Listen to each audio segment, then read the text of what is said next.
महात्मा ज्योतिबा फूले, इनको मैं सबसे पहले अभिवादन करती हूँ। वैसे ही जिन जिन महापुरुषों ने समाज के उत्थान के लिए, विकास के लिए भरीव कार्य किया, इन सभी महापुरुषों, महानायकों को मैं नमन करती हूँ।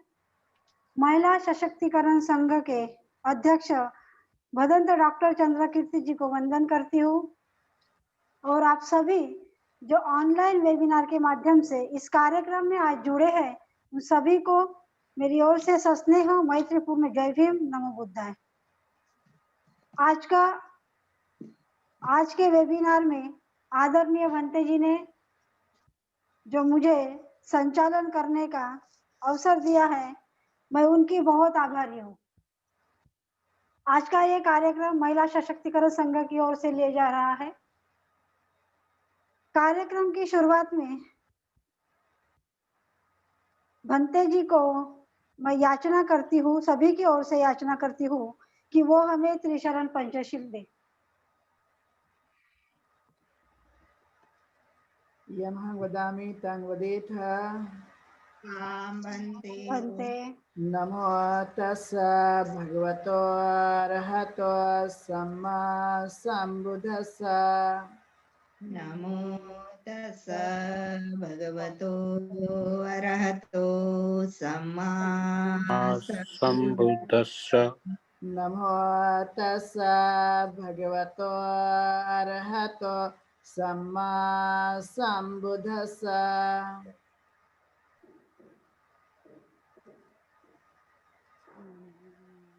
नमो तस्स भगवतो अरहतो सम्मा सम्बुद्धस्स। नमो तस्स भगवतो अरहतो सम्मा सम्बुद्धस्स। नमो तस्स भगवतो अरहतो सम्मा सम्बुद्धस्स। बुद्धं शरणं गच्छामि। बुद्धं शरणं गच्छामि। धम्मं शरणं गच्छामि। धम्मं शरणं गच्छामि। संघं शरणं गच्छामि। संघं शरणं गच्छामि। बुद्धं शरणं गच्छामि। द्वितीयं बुद्धं शरणं गच्छामि। यम्पि धम्मं शरणं गच्छामि। तृतीयम्पि धम्मं शरणं गच्छामि। शरणं गच्छामि। तृतीयम्पि संघं शरणं गच्छामि। यम्पि बुद्धं शरणं गच्छामि। तृतीयं बुद्धं शरणं गच्छामि। बुद्धं शरणं गच्छामि। तृतीयं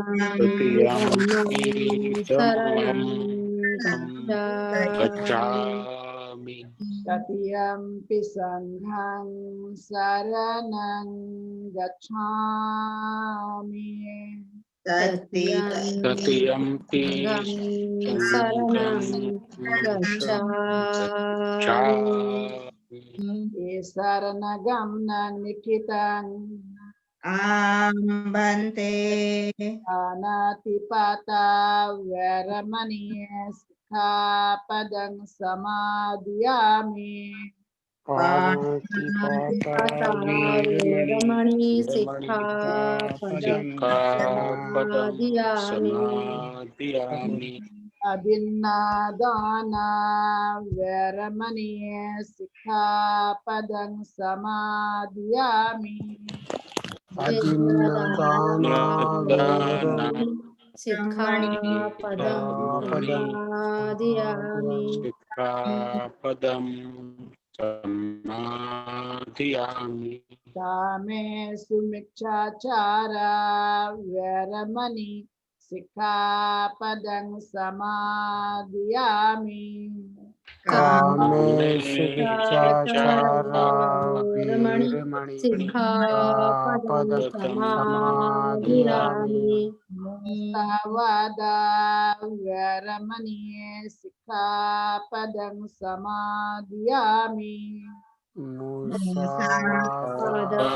वीरमणि सिक्खापदं समादियामि दूरामेरयमजपमादठाना वैरमणि सिक्खापदं समादियामि सिक्खापदं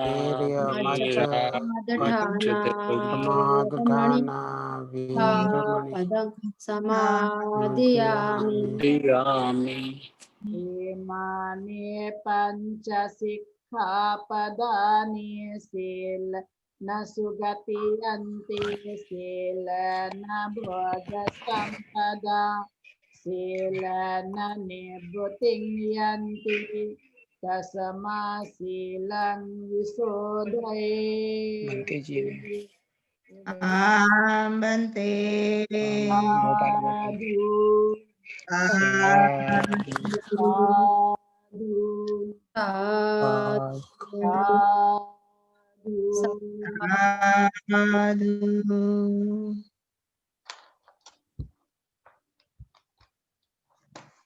जय भीम। उषा ताई जुड़ी है बंते जी? अभी तो दिख नहीं रही है। फिर ये सशक्तिकरण संघ का जो गीत है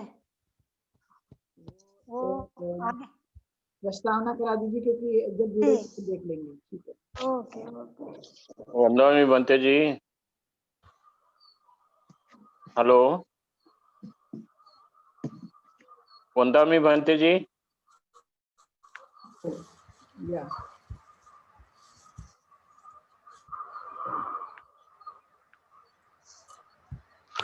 आज का इस संविधान दिन का कार्यक्रम महिला सशक्तिकरण संघ की ओर से संपन्न होने जा रहा है।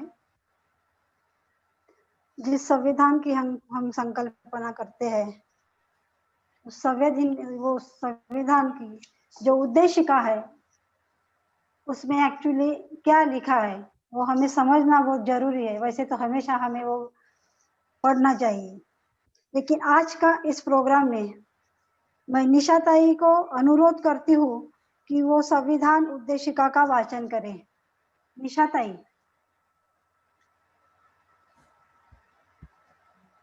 नमो बुद्धाय। जय भीम। भारत का संविधान उद्देशिका।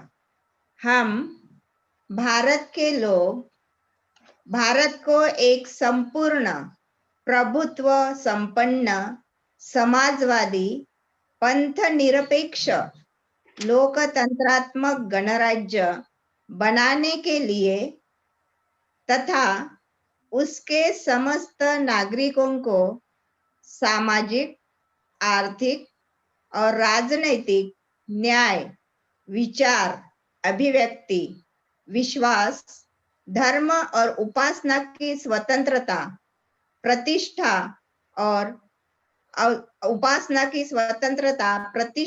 अवसर की समता प्राप्त कराने के लिए तथा उन सब में व्यक्ति की गरिमा और राष्ट्र की एकता और अखंडता सुनिश्चित करने वाली बंधुता बढ़ाने के लिए दृढ़ संकल्प होकर अपनी इस संविधान सभा में आज तारीख 26 नवंबर 1949 ईस्वी सन मिति मार्गशीर्ष शुक्ला सप्तमी संवत 2006 विक्रमी को एतद् द्वारा इस संविधान को अंगीकृत, अधिनियमित और आत्मर्पित करते हैं। धन्यवाद। धन्यवाद ताई, आपने बड़े स्पष्ट शब्दों में आज ये उद्देशिका का वाचन किया। भारत का संविधान डॉक्टर बाबा साहब आम्बेडकर के कुशल मार्गदर्शन में हुआ और ये जो हम प्रोग्राम लेते हैं, जो एमएसएस की ओर से कार्यक्रम ले रहे हैं हम, उस एमएसएस का मतलब क्या उद्देश्य है, वो कब शुरू किया हमने, महिला सशक्तिकरण संघ की स्थापना कब हुई, इस सभी विचारों को लेके प्रास्ताविक भाषण करने के लिए मैं विद्या ताई को अनुरोध करती हूँ, वो अपने प्रास्ताविक भाषण के शुरू करें। विद्या ताई। हेलो विद्या ताई जनरोडे। जय भीम। जय भीम। प्रास्ताविक भाषण के लिए महाकारुणिक तथागत गौतम बुद्ध, विश्व वंदनीय भारत रत्न डॉक्टर बाबा साहब आम्बेडकर, इनको त्रिवार वंदन करती हूँ। सभी संत महापुरुषों को नमन करती हूँ। इस समारोह के अध्यक्ष वदंत डॉक्टर चंद्रकीर्ति जी को वंदन करती हूँ। इस कार्यक्रम में भाग लेने आए सभी मान्यवरों को जय भीम। सभी एमएसएस के पदाधिकारी और जूम पर पदाधिकारी और सदस्य और जूम ऑनलाइन पर सुनने वाले सभी सदस्य को, सभी मान्यवरों को जय भीम। इस समारोह का उद्देश्य महापुरुषों को स्मरण कर विचारों का प्रचार प्रसार करना है। उनके योगदान व कार्यों को नई पीढ़ी को बताकर उनमें जागृति कर उन्हें प्रेरित करना है। बाबा साहब ने कहा था कि महापुरुष मर जाते हैं, उसी तरह उनके विचार भी मर जाते हैं। अगर यदि उन विचारों का प्रचार प्रसार करने वाले लोग नहीं रहे तो इसी से प्रेरणा लेकर महिला सशक्ति संघ कार्य कर रही है।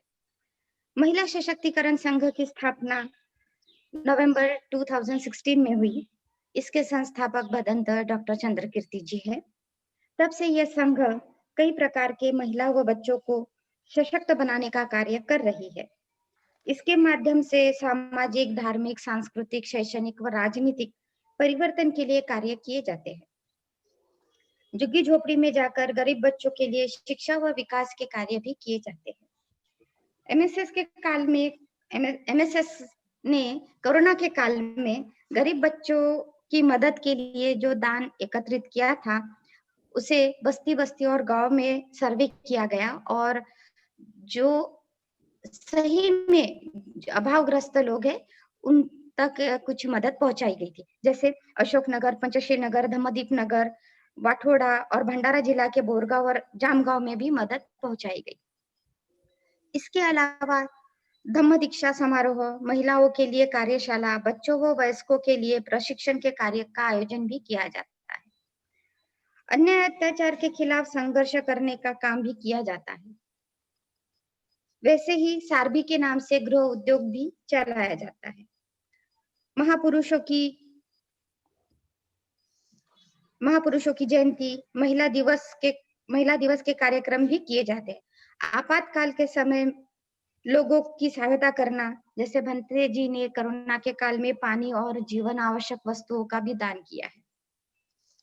महिला व विद्यार्थियों के लिए विशेष कार्य संपन्न किए जाते हैं। राष्ट्रीय, अंतरराष्ट्रीय संगोष्ठी और सेमिनार का आयोजन भी किया जाता है। जैसे पिछले साल 28 और 29 नवंबर 2019 को बौद्ध गया में इंटरनेशनल बुद्धिस्ट कॉन्फ्रेंस ली गई थी। उसमें देश विदेश के लोग शामिल हुए थे। उससे प्रेरित होकर गुजरात के लोगों ने हमारी एमएसएस के टीम को आमंत्रित किया था। उनके आमंत्रित करने के बाद हम लोग गुजरात में जूनागढ़ में 8 और 9 मार्च 2020 में international Buddhist women's conference on dynamic impact of Buddhist women ली गई थी। भविष्य में म्यांमार, ओडिशा और हो सके तो केरला में भी ये कार्यक्रम लेने की हम विचार कर रहे हैं। भारतीय संविधान पर श्रद्धा रखकर कल्याण के कार्य किए जाते हैं। इस प्रकार एमएसएस कई राज्यों में सक्रिय रूप से कार्य कर रही है। हमारे जो सदस्य जुड़े हैं, एमएसएस से जो जुड़े हैं, वो मंथली दान जमा करते हैं और उसी दान, इकट्ठा हुआ दान में से ही हम लोग कार्यक्रम करते हैं। हमें बाहर से कोई फंडिंग नहीं मिलता और जो भी पैसे हम जमा होते हैं हमारे, उसका व्यवहार, उसका हिसाब रखा जाता है और व्यवहारों में पारदर्शिता होती है। भंते जी हमें हमेशा मार्गदर्शन करते हैं और प्रोत्साहन देते हैं। वे चाहते हैं कि महिला मजबूत बने, सशक्त बने और आगे आए, अपनी और समाज की प्रगति करे। वे हमेशा कहते हैं, डर कर नौका पार नहीं होती, कोशिश करने वालों की कभी हार नहीं होती। आज हम लोग 26 नवंबर संविधान दिवस का समारोह मनाने के लिए एकत्रित हुए हैं। सभी को पता है कि डॉक्टर बाबा साहब अम्बेडकर जी ने 2 वर्ष 11 दिन के संविधान तैयार किया, उसे तत्कालीन सरकार को आज के दिन सौंपा था। उसी की याद में हम यह कार्यक्रम कर रहे हैं। इस कार्यक्रम के अध्यक्ष मदंत डॉक्टर चंद्रकीर्ति जी है, जो सुभारती यूनिवर्सिटी में असिस्टेंट प्रोफेसर है। आज के मुख्य अतिथि आयुष्मान नरेंद्र सिंह जी है, कमांडेड CAPF। उनका विषय है, क्या भारतीय संविधान यूरोपियन देशों की कट और पेस्ट कॉपी है। मुख्य वक्ता आयुष्मान मुकेश मेश्राम जी IAS है, जो लखनऊ से है। उसके अवजित हमारे बाकी के वक्ता है आयुष्यमती उषाताई बौद्ध, जो हमारी MSS की सक्रिय कार्यकर्ता है। उसी तरह सरोजताई राजवर्धन, वो भी MSS के सक्रिय कार्यकर्ता है, वो भी अपने विचार रखेंगी। आज के कार्यक्रम का संचालन सुरेखाताई प्रसन्नजीत कर रही है और संविधान की प्रस्तावना आयुष्यमती निशाताई मेंढे ने की है। इस समारोह का आभार प्रदर्शन आयुष्यमती मेश्राम करेंगी और मैं स्वयं विद्या चंद्रोरे प्रास्ताविक भाषण के लिए आपके सामने समक्ष प्रस्तुत हूँ। इस तरह का ये कार्यक्रम का आयोजन है और इस तरह ये कार्यक्रम चलेगा। मैं आगे का जो कार्यक्रम है संचालक बताएंगे और सब मान्यवर अपने अपने विचार रखेंगे, तो मैं अपने विचारों को यहीं पे विराम देती हूँ और मुझे MSS ने प्रास्ताविक भाषण के लिए अवसर प्रदान किया, उसके लिए उनका धन्यवाद अदा करती हूँ। आप सभी ने मुझे शांति से सुना, सभी का बहुत बहुत धन्यवाद। जय भीम। धन्यवाद ताई। आज 26 नवंबर संविधान दिन को सभी देशवासियों को मैं मंगल कामना देती हूँ।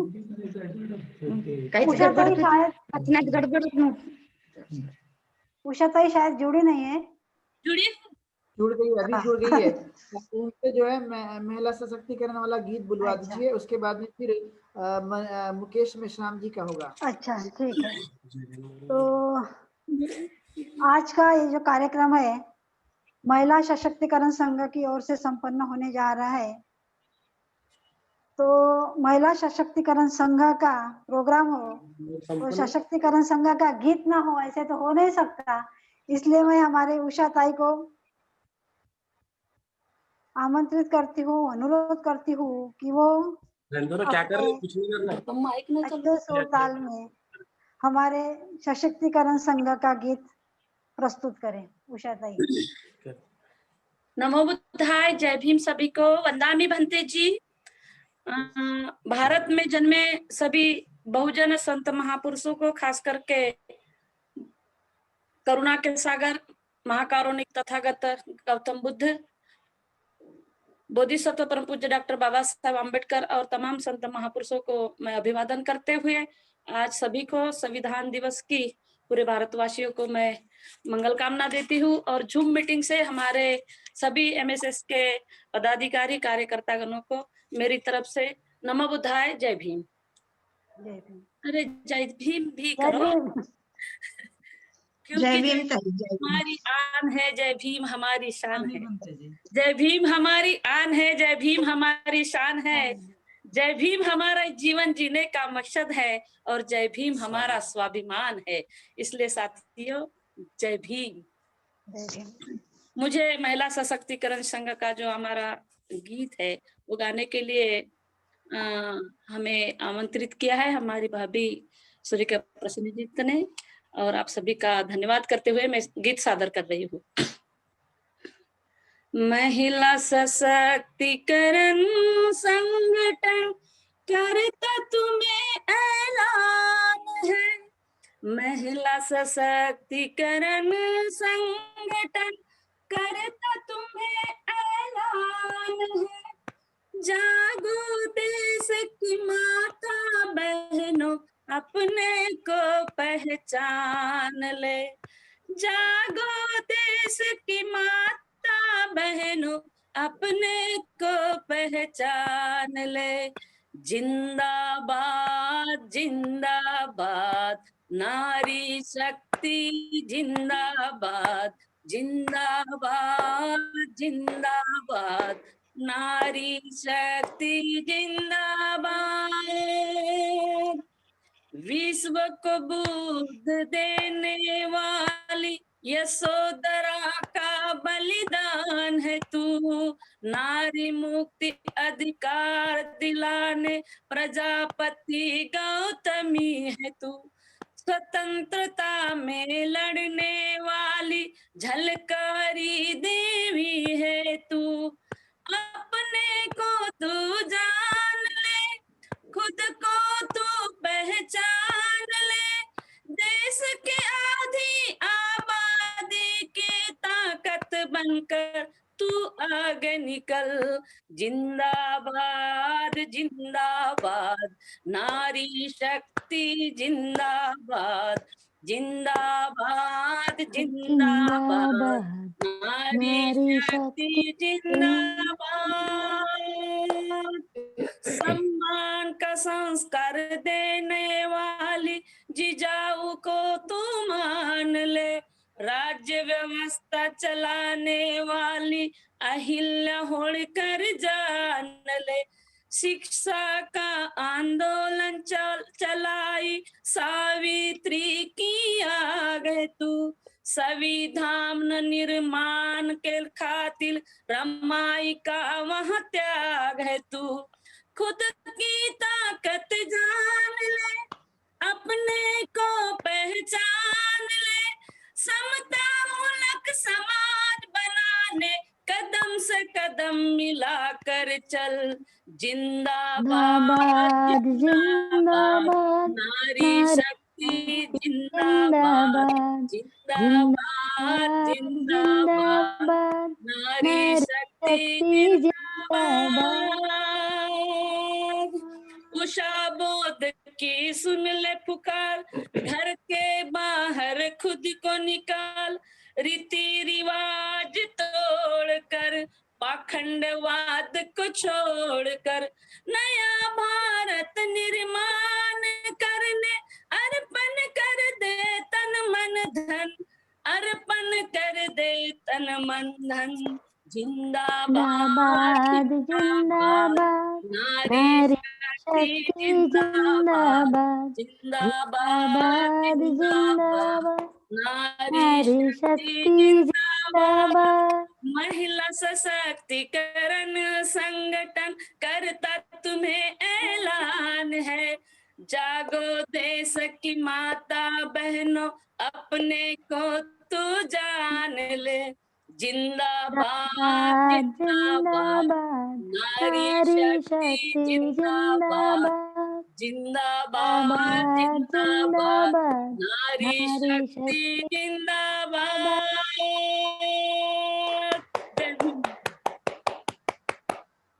नारी बहुत शक्ति बढ़िया गाए ताई, बहुत बढ़िया, बहुत अच्छा, बहुत अच्छा। बहुत ही अच्छा। नारी शक्ति जिंदाबाद। उषा नारी ताई, शक्ति जिंदाबाद। उषा जिंदाबाद। ताई ने गीत गाकर सही में एक गीत सुनने के बाद हम में एक ऊर्जा आती है, एक जोश सा आता है। और उसी जोश के तहत सभी को एक नए काम करने की कुछ ऊर्जा मिलती है इस गीत से। धन्यवाद ताई, आपने बहुत अच्छा गीत प्रस्तुत किया। आज हमारे साथ जो वक्ता जुड़ गए हैं, तो प्रमुख वक्ता है मुकेश मेश्राम, IAS लखनऊ से हमारे साथ है। दूसरी वक्ता है हमारी उषाताई बौद्ध, MSS की। प्रमुख अतिथि है हमारे नरेंद्र सिंह कमान रेड्डी। तो आज के हमारे वक्ता जो अतिथि जो है, उनको उनका सभी का शब्द सुनने से मैं स्वागत करती हूँ। बड़ी खुशी है मुझे आज कि आज ऐसे वक्ता हमको मिले हैं जो हमेशा समाज के हित के लिए ही सोचते हैं। ऐसे समाज के लिए समर्पित होके जो काम करते हैं, उन वक्ताओं के लिए मैं 2 शब्द कहना चाहूंगी। बहुत जी लिया खुद के लिए, बहुत जी लिया खुद के लिए, आओ जिए अब दूसरों के लिए, आओ जिए अब दूसरों के लिए। जीने की दिशा परिवर्तित कर दे, नवयुग का सूर्य उद्भित कर दे। इसी शब्द सुमनों के साथ मैं सभी वक्ताओं का और सभी का स्वागत करती हूँ। आज के हमारे प्रमुख वक्ता मुकेश मेश्राम जी जो है वो जुड़ रहे, अभी जुड़े नहीं है, वो ट्राई कर रहे हैं जुड़ने के लिए। तो जैसे ही आएंगे तब उनका करा देंगे, लेकिन जब तक के लिए बीच में और रोकना भी बड़ा मुश्किल है। तो वो ट्राई तो कर रहे हैं अभी जुड़ने का, और जुड़ जाएंगे तो फिर हम उनका करा देंगे। वो कोशिश में लगे हुए हैं, ठीक है। तो जब तक उषा बोध का कराइए, फिर यदि वो जुड़ जाएंगे तो फिर उनका हम कंटिन्यू कर सकते हैं। ठीक है। तो तब तक के लिए संविधान के ऊपर गीत बोल लेंगे ना? हाँ, बोल दीजिए गीत फिर। हाँ ठीक है, जरूर जरूर, वो तो अच्छा ही है। ठीक है, कोई दिक्कत नहीं, संविधान के ऊपर गीत बोलिए आप जब तक।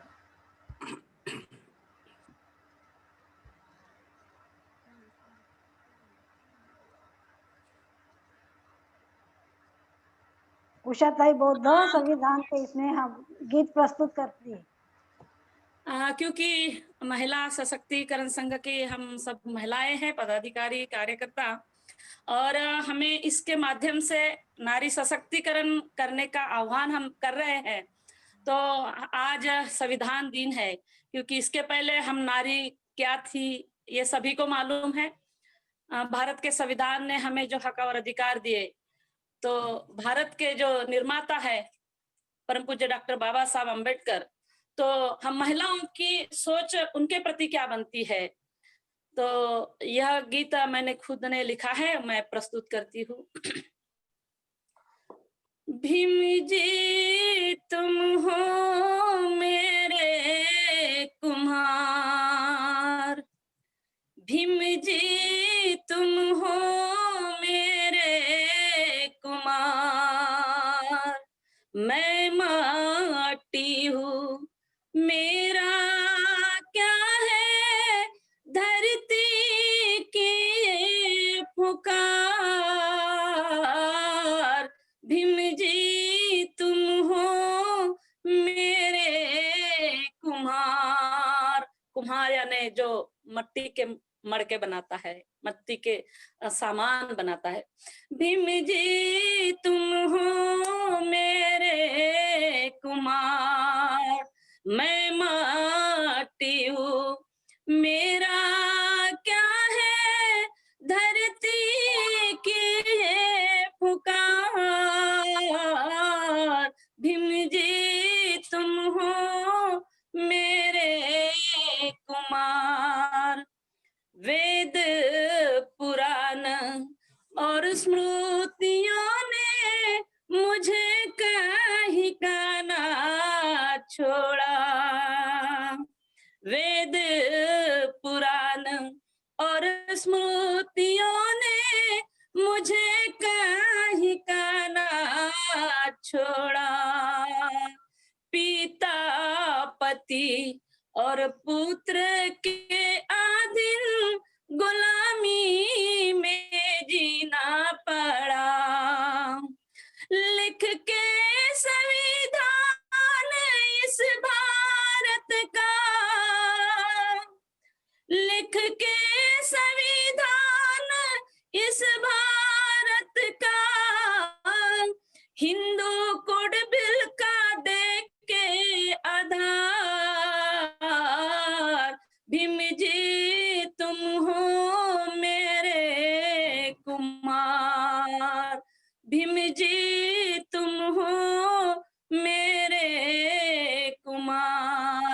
मैं औरत हूँ जग की जननी, फिर भी मुझे दुत्कारा।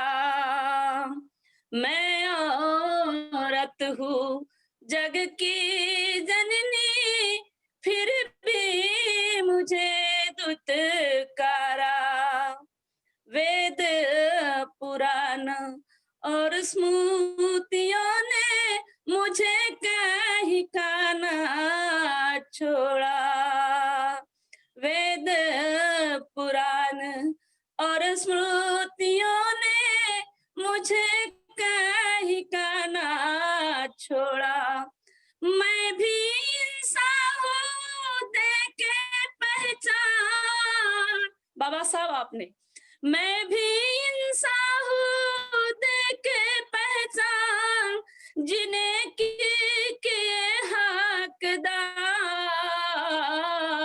भीम जी तुम हो मेरे कुमार, भीम जी तुम हो मेरे कुमार। उषा कहे अब सब सखियों से, सुनो रे बहुजन बहना।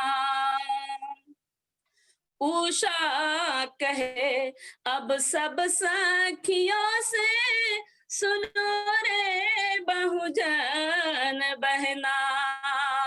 बुद्ध फुले के विचार अपना कर, भीम जी के राहों पे चलना।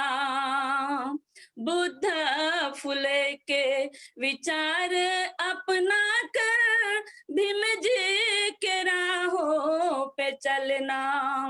त्रिशरण पंचशील अनुसरना, त्रिशरण पंचशील अनुसरना। संविधान का लेके आधार, भीम जी तुम हो मेरे कुमार। भीम जी तुम हो मेरे कुमार। भीम जी तुम हो मेरे कुमार। धन्यवाद। बहुत अच्छा ताई, बहुत अच्छा, बहुत बढ़िया। धन्यवाद, बहुत आपने अच्छा। बहुत ही गीत अच्छे गाया। गाए दाई ने। सही में हमारे कुमार है बाबा साहब। बहुत अच्छा गाया। संविधान ने हर व्यक्ति की गरिमा सुनिश्चित की है। संविधान 26 नवंबर 1949 को हमने अपने संविधान को अपनाया और अधिनियमित किया। हमारा संविधान अपने सभी नागरिकों के लिए न्याय, सामाजिक, आर्थिक और राजनीतिक सुरक्षा का संकल्प लेते हुए विचार, अभिव्यक्ति, विश्वास, पूजा पद्धति की स्वतंत्रता, स्थिति और अवसर की समानता और सबसे बढ़कर व्यक्ति की गरिमा का आश्वासन देता है। इस ऐतिहासिक घटना की याद में हम हर साल 26 नवंबर को संविधान दिवस मनाते हैं। जुड़े क्या बनते जी? हेलो,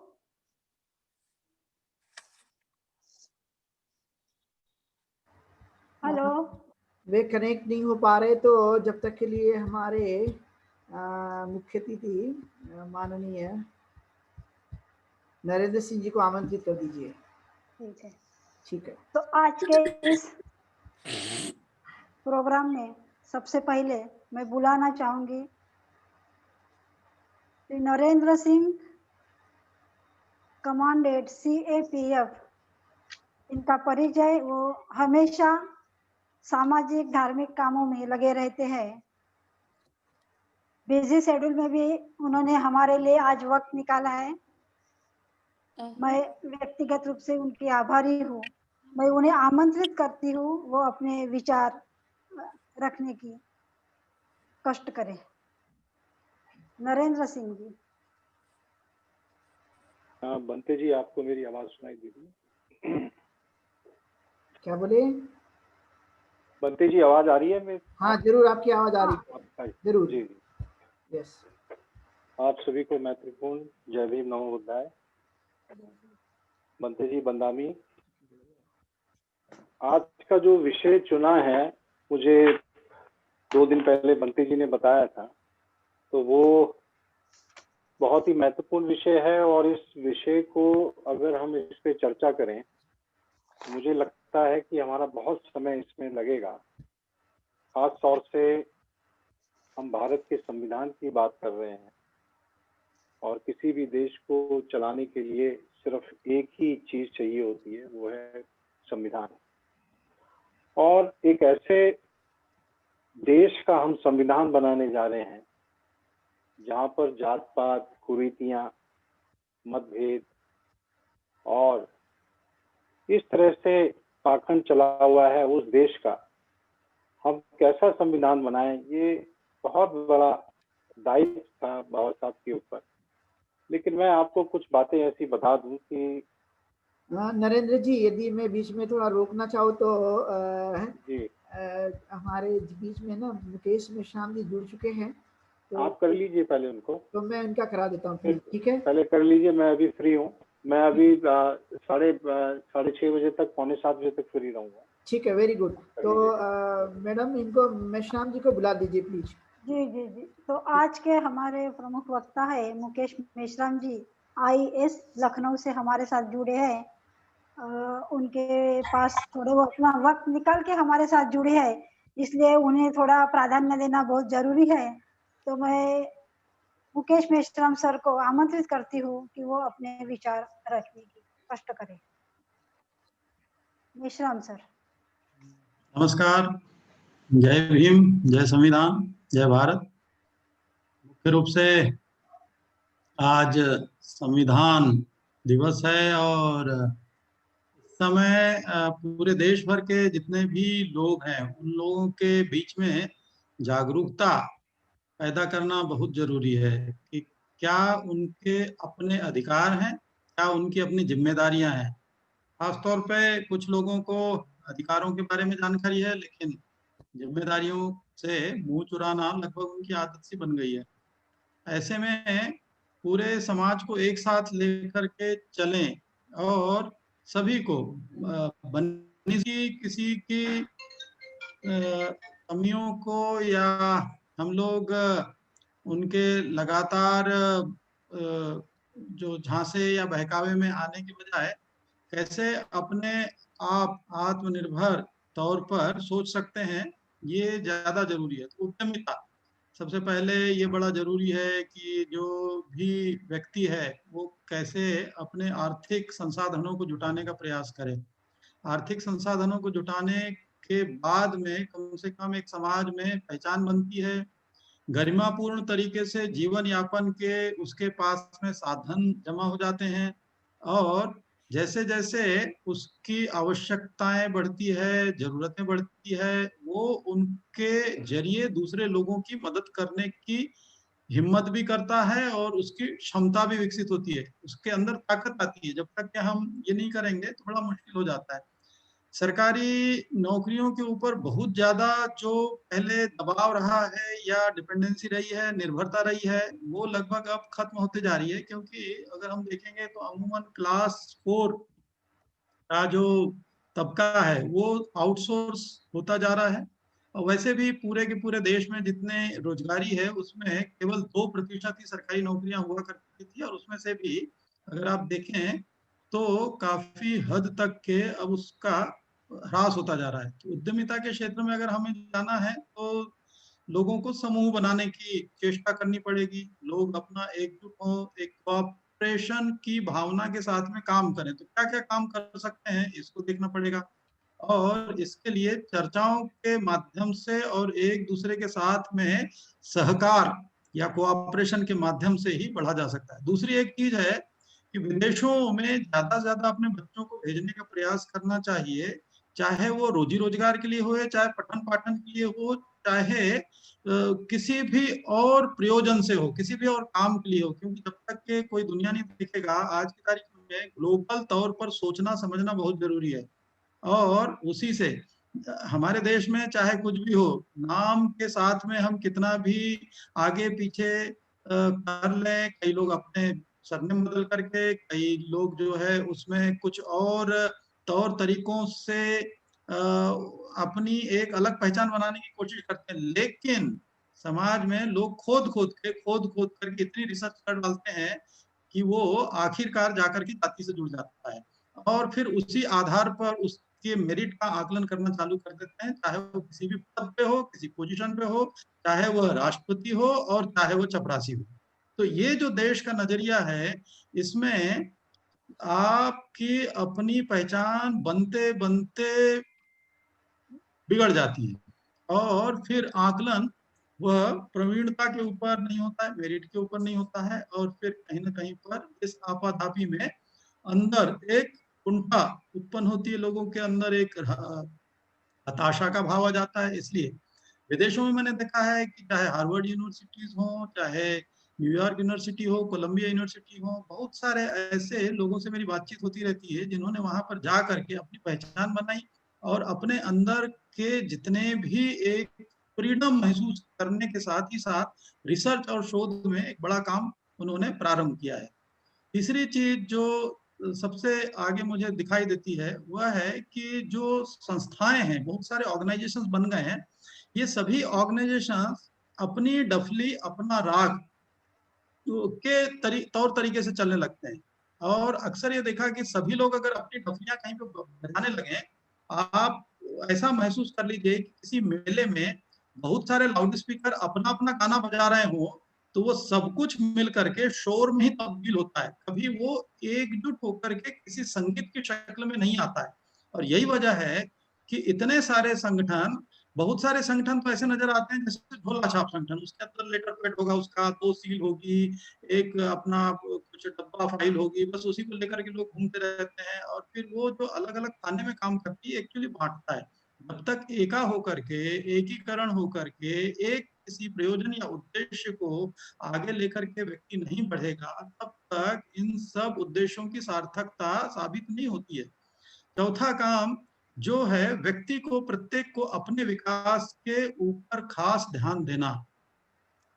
गौतम बुद्ध ने कहा था अपदीपव स्वयं प्रकाशित बनिए, अपने अंदर की ऊर्जा, अपने अंदर का ज्ञान, अपने अंदर की क्षमता, उसका कैसे विकास किया जाए। इस विकास में सकारात्मकता बहुत जरूरी है। सकारात्मकता तभी आएगी जब हम वास्तव में उनके उन उपदेशों को और खासतौर पे उन बातों को आत्मसात करेंगे, अपने अंदर समाहित करेंगे, जिससे हमारे अंदर रचनात्मकता पैदा होती है, क्रिएटिविटी डेवलप होती है।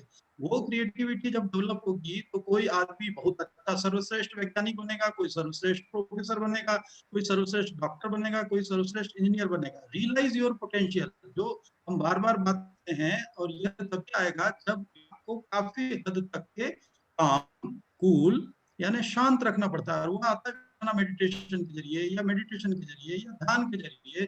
और यही जो है बुद्धिज्म का एक बहुत ही शुरुआती पहलू है, जो अपने अंदर की क्षमता को पहचानने, जानने और विकसित करने की ओर प्रेरित करता है।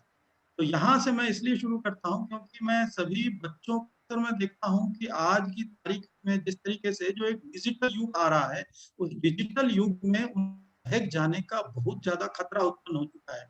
और ऐसे खतरे को भांप करके अगर परिवार के सदस्य और समाज के सदस्य उनको सही डायरेक्शन में, सही दिशा में नहीं रखेंगे, वो आगे जाके कहीं ना कहीं जो है भटकाव की स्थिति में आ जाएंगे, जो आगे जाकर के हानि और नुकसान पहुंचा सकता है। तो डिजिटल क्रांति का अच्छा उपयोग कैसे हो, ये जरूरी है, क्योंकि इसके द्वारा एक बात तो तय है कि जो जानकारियों का कोई एक व्यक्ति के अधीन पूरा का पूरा पहले कभी एक उसका संरक्षण होता था या एक उसकी बपौती होती थी या ये होता था कि ये मेरी ओनरशिप है ज्ञान की, वो समाप्ति तो हुई है। डिजिटल युग के आने के बाद में पूरे विश्व में ज्ञान का जो भंडार है उसको अब कोई भी व्यक्ति, चाहे वह दरिया के किनारे हो, चाहे वह जंगल के अंदर हो, चाहे वह किसी गरीब के झोपड़ी के अंदर बैठा हो, वह उसको हासिल कर सकता है। ये डिजिटल क्रांति एक तरीके से ज्ञान का डेमोक्रेटाइजेशन है, यानी उसको हम हर एक के अंदर बांट सकते हैं। लेकिन इसको हासिल करने के लिए सबसे पहले लोगों के अंदर वह उत्सुकता, वह जिज्ञासा, वह उसके अंदर पैदा करने की आवश्यकता है। तो इसके लिए कौन जिम्मेदार होगा? माँ बाप अगर प्रेरित करें, कैटलिस्ट के तौर पे उनको बताएं कि हमें कौन सी चीज कब कहाँ कैसे हासिल करनी है, उसका रास्ता क्या है। ये रास्ते बताने के लिए ही आज बड़ी महती आवश्यकता है उन प्रबुद्ध जनों की जो समाज में स्थापित होकर के सही रास्ता बता सकेंगे। देखिए, संविधान एक पुस्तक न होकर के किसी भी राष्ट्र के लिए एक बहुत बड़ा मार्ग प्रशस्त करता है, परंतु उसका उपयोग कौन कैसा कर रहा है यह निर्भर करता है आगे आने वाली पीढ़ियों के लिए। आगे आने वाली पीढ़ियों के अंदर यदि कर्तव्य बोध नहीं होगा, यदि उनके अंदर अपनी ड्यूटी का ख्याल नहीं होगा, अपने जो उत्तरदायित्वों का और दायित्वों का ख्याल नहीं होगा, तो वो उसका सही उपयोग नहीं कर पाएंगे। वो चाहे किसी धर्म, किसी मत, किसी जाति, किसी संप्रदाय के क्यों न हो, अंततोगत्वा है तो इस देश के नागरिक।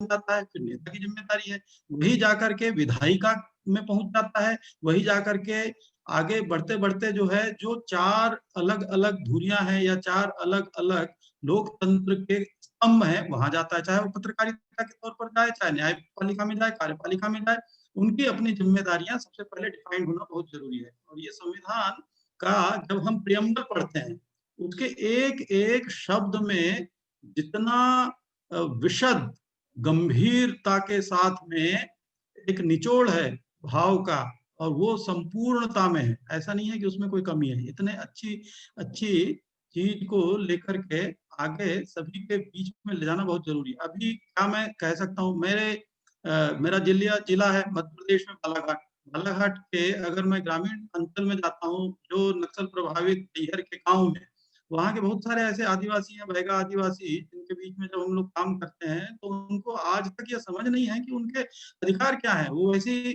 पैदा होते हैं और वैसे ही जो है अपना, उनका पूरे दिन भर का केवल यही ख्याल होता है कि क्या शाम को मेरे को 2 जून की रोटी मिलेगी या नहीं मिलेगी, क्या कल सुबह मेरा चूल्हा जलेगा या नहीं जलेगा, क्या मेरा बच्चे को खाना मिलेगा या नहीं मिलेगा, और बीमार पड़ जाएगा तो क्या उसका अधिकार है, क्या सरकार ने उसके लिए अपनी जिम्मेदारियां सही तरीके से निभा रखी है।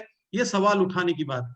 इन सवाल उठाने के लिए जरूरी है कि हम लोगों को ऐसी संस्थाओं को, ऐसे संगठनों को जो इस प्रकार से एक दूसरे की मदद कर सकते हैं, एक बड़े पोर्टल के तौर पे हैं, बहुत सारे लोग काम कर रहे हैं, लेकिन उनको एक साथ आने की आवश्यकता है। मुझे लगता है कि आप सभी लोगों ने इस मत के साथ में यह जो प्रारंभ की है परिचर्चा या विचार विमर्श जो चालू किया है, और इसमें महिलाओं पर मैं आना चाहता हूँ अंतिम बात अपनी कहते हुए, जो महिलाएं हैं उनकी सबसे पहले साक्षरता और शिक्षा की दशा पर चिंतन अत्यंत आवश्यक है। जो अगर हमने उनको सही तरीके से शिक्षा के जितने भी अलग अलग मुकाम है वहां तक नहीं पहुंचाया, उनको स्वयं में आत्मावलंबी नहीं किया, उनके अंदर सोशल एम्पावरमेंट नहीं किया, उनके अंदर इकोनॉमिक एम्पावरमेंट नहीं किया, तो मैं समझता हूँ कि बाकी पूरे परिवार के बारे में सोचना बहुत ही आधा अधूरा होगा।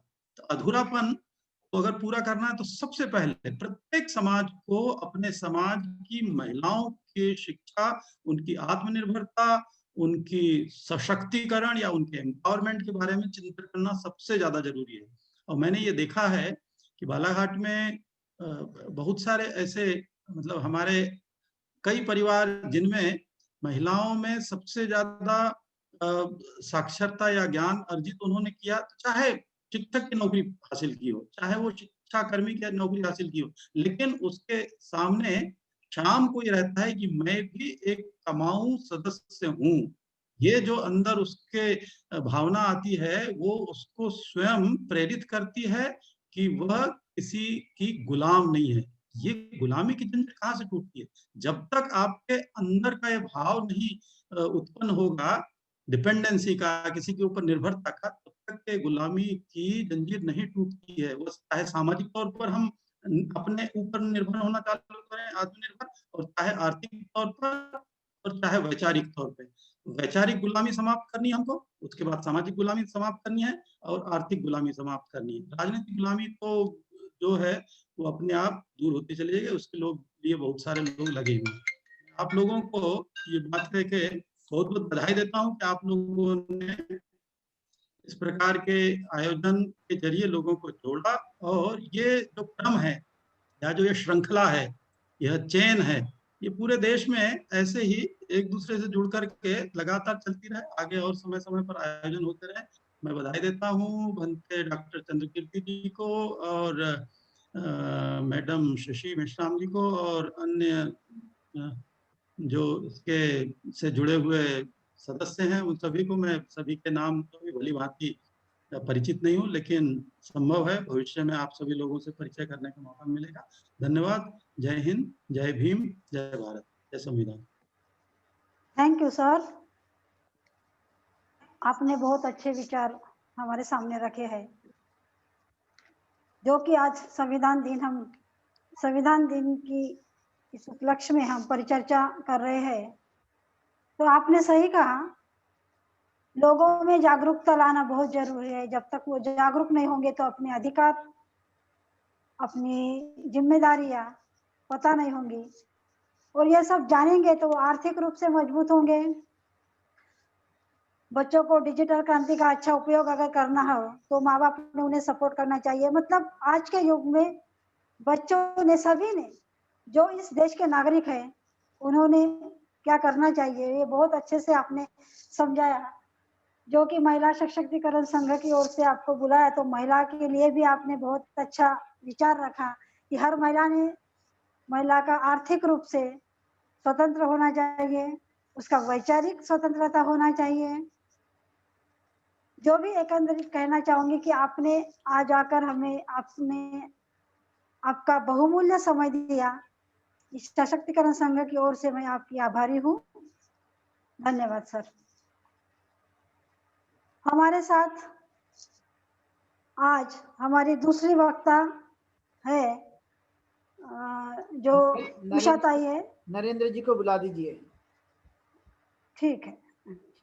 जो आज हमारे साथ हमारे दूसरे वक्ता है नरेंद्र सिंह, कमांडेंट CAPF। ये भी बड़े सामाजिक धार्मिक कामों में आगे रहते हैं। वो हमेशा जो भी काम रहता है, जहाँ भी बुलाया जाता है, वह तत्पर चले जाते हैं। तो ऐसे नेता, ऐसे हमारे नरेंद्र सिंह जी को मैं आमंत्रित करती हूँ कि आज आपने विचार यहाँ प्रस्तुत करें। नरेंद्र सिंह जी।